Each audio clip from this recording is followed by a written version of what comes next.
When I was a kid, we definitely did not do the brand name cereal thing. We did the cereal that came in bags. And my friends, things were maybe in a little different place for their family. They would buy the kind of cereal where you got toys in the cereal and there were games to play on the back of the box. And the cereals were 80 to 95% sugar with a tiny bit of corn mixed in there, which is also sugar. And then what would happen is they would also get the designer cereals. Like anytime a new toy would come out and toy makers were like, stupid kids will buy that. Let's make more of it, except the kind you can eat. And so all my friends would get like Star Wars-Os or Nintendo cereal. Somebody had like a Legend of Zelda cereal that they got. And something that I think we were pretty dishonest with each other about as kids when we were eating that designer cereal, always at someone else's house, was that effectively every single designer cereal was just Lucky Charms, but with slightly different shapes mixed in there. Like there's a Link boomerang or a Master Sword. Yeah, it's still a marshmallow or a little piece of oat. I see what you people are doing. You just got $2 extra out of my friend's parents. But not my parents. No, they saw through the facade. They understood the game that was being played. We would walk right by all that designer cereal, and we would go to the section at the end where they had the cereal in bags. And then we would walk by the section with the bags where the bags had names and color schemes that vaguely resembled the cereal I wanted, like Colonel Crunchy or Fruit Circles. And we go right past that, right down to the literally black and white generic section. And there you'd have some white and a black impact font on it. And it would say things like puffed wheat or flakes of corn. It was literally exactly what the thing is. There was never a toy in there, not even once. And you know what? It was just fine. So every morning I'd power through 3 bowls of this stuff. I'd dump sugar on and, I get all amped up. And then by lunch, I'd get this weird tunnel vision thing and I'd feel shaky and wobbly and I never knew what the problem was. And we go to the doctor and the doctors would look at my parents and be like, "Are you feeding him a bunch of sugar?" And they'd be like, "No." And I'd be like, "No, we don't even get sugared cereal." But the truth was, I was just loading up on cheap carbs and sugar every morning at 7 a.m. and then going to school and playing hard. And I was, kind of collapsing and crashing by lunch. You know how this works. And so finally, after years of this, I one day myself figured out that if I don't eat breakfast at all, not even good breakfast, but just nothing, I'm great until lunch. And so I just stopped eating breakfast. And in doing so, I began the practice of intermittent fasting way, way sooner than normal people figured it out. Now, I know it's very fashionable to skip a meal or try to reach a certain hour count before you eat the next time. And people do it for health reasons. But in Bible times, I don't think anybody was trying to fast for health reasons. Like not having food would have been more of the problem in the first century Eastern Mediterranean world than having so much and nothing to do to burn calories that we all just get super fat and feel bad about ourselves. And so we have to forcibly deprive. No, when fasting occurred in this context, it was, of course, a religious fasting. And the reason for it was to deprive yourself of something you really wanted and, frankly, more than really wanted, really needed.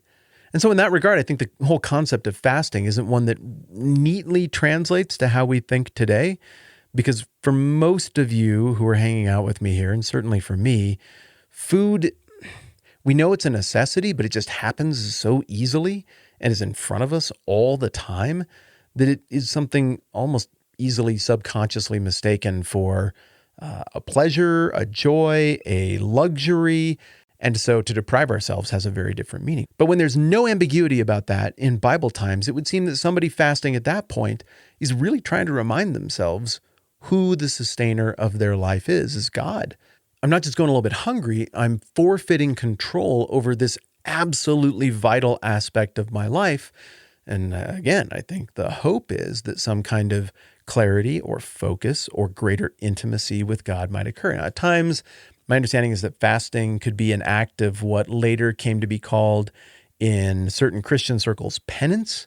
But I think for the most part, it was a proactive spiritual discipline, at least in the minds of the audience who Jesus is talking to in Matthew chapter 6, as he's in the middle of the Sermon on the Mount, as he's in the middle of the part of the Sermon on the Mount where he's talking about spiritual disciplines or spiritual drills that we do religiously for whatever motivation might be. And he's kind of pushing back on the bad motivations here in Matthew 6 and talking about what kingdom motivations might look like, or what these religious drills might look like in light of the values of the kingdom that he's been talking about. So he says in Matthew 6:16, when you fast, don't look somber as the hypocrites do, for they disfigure their faces to show men they're fasting.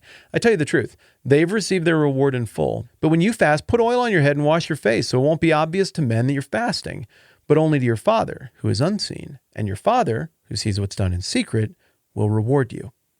All right, you've been hanging out with me. We did the same thing with the passage on giving and on prayer. Jesus is clearly following a formula here. The formula is, first and foremost, a test of the heart for the hearer. Who do you do religious things for? Is it to impress people, or is it to genuinely move closer in your relationship with God? Is it to serve some actual spiritual point, or to glorify God in some way? Well, the simple truth of the matter is one of those answers is awful. Trying to please people with something that you claim to be spiritual is like the worst, and hyper hypocritical. I double hypered there. And doing things that you get no credit for and that nobody even knows that you did, but that cost you something, well, that could be a pretty genuine expression of discipline or commitment to God. So the hypocrites, it's not hard to imagine. And you know what, truth to be told, I do very much prepare for this stuff, but I didn't even bother to go and look to see if there were hypocrites who would make sure everybody knew they were fasting, because that totally passes muster with what I know today. For example, have you ever heard the saying, how will you know if a couple is cloth diapering their baby? Answer, oh, you'll know. And the reason that you'll know is because they're going to tell you. You will always be told by a cloth diaperer that they are cloth diapering. And now if I tell you whether we did or not, I'm just falling into my own trap. So I'm not going to do it. And if you are a cloth diaperer, I don't dislike you. And you did make a tremendous sacrifice. And I'm not in any way trying to judge you. But it's true. You have to tell people that you did it. And likewise, how will you know if someone's doing CrossFit? Oh, you'll know. They're not going to do CrossFit and not tell you in some casual way that they do CrossFit. They're just certain things because of human nature when we're making a sacrifice that we just kind of like other people to know that we're doing this little extra thing. I understand there are exceptions. If you are one of them who do amazing sacrificial things and cool disciplined things with your body and your lifestyle and nobody knows, I salute you. And that is not an ironic salute at all. But come on. Jesus' statement rings true when we look at our own nature and the nature of the people that we love and can be understanding with when they do things just like we do, but about different topics, because we all like people to know the things that we do that go above and beyond. So you got these hypocrites who are like, I am fasting for the Lord and I am giving up so much right now. And I'm a little tired and I'm a little weak and I'm a little beat down, but it's just worth it, for God. They just made sure that everybody knows they're disheveled and exhausted. And Jesus is like, look sharp. In fact, this might be the only time, at least that I can think of off the top of my head, where Jesus is like, hey, look good. Like, put on the nice outfit. Let's make this one right. And the reason is to blatantly disguise the fact from others that you are doing this thing that is supposedly about God, and to make sure that you do not deprive yourself of the actual blessing that is actually present when you do this kind of stuff. Look, I understand that not as many people fast today. I thought about doing a whole thing about like, well, should we fast now or should we not? I don't know.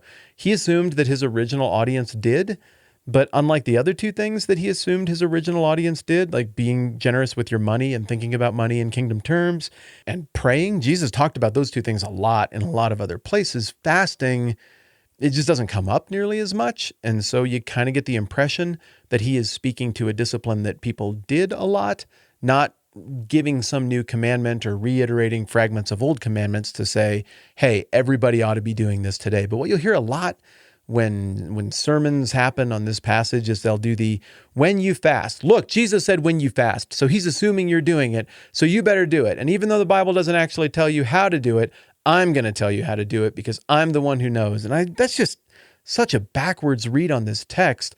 And the rest of that sermon might be great and they might cover great things, but I do think that is a bad read. I think instead what we see here is perhaps Jesus saying this could be useful, or Jesus doing something that he did a page earlier when he was talking about the divorce stuff, something that is concessional. Okay, this might be something you do. Could be useful, could not, or even this is something you're doing for the wrong reasons. But okay, you're doing it. Here's what it would look like to do it for the right reasons.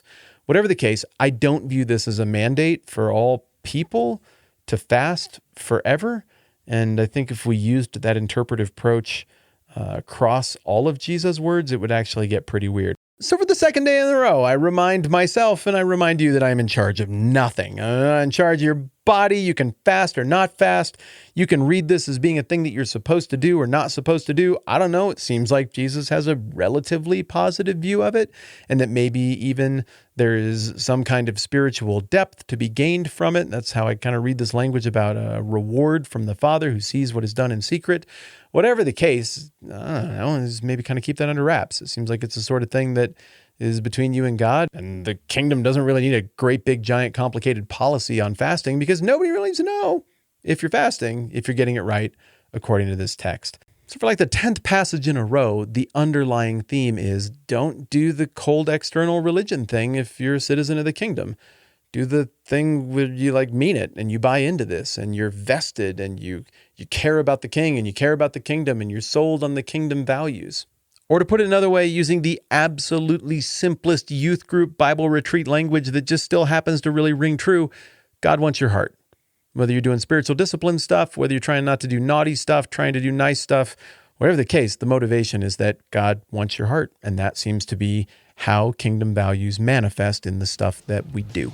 And that seems like a great place to hit pause for now. I'm Matt. This is the 10-Minute Bible Hour podcast. Catch you tomorrow.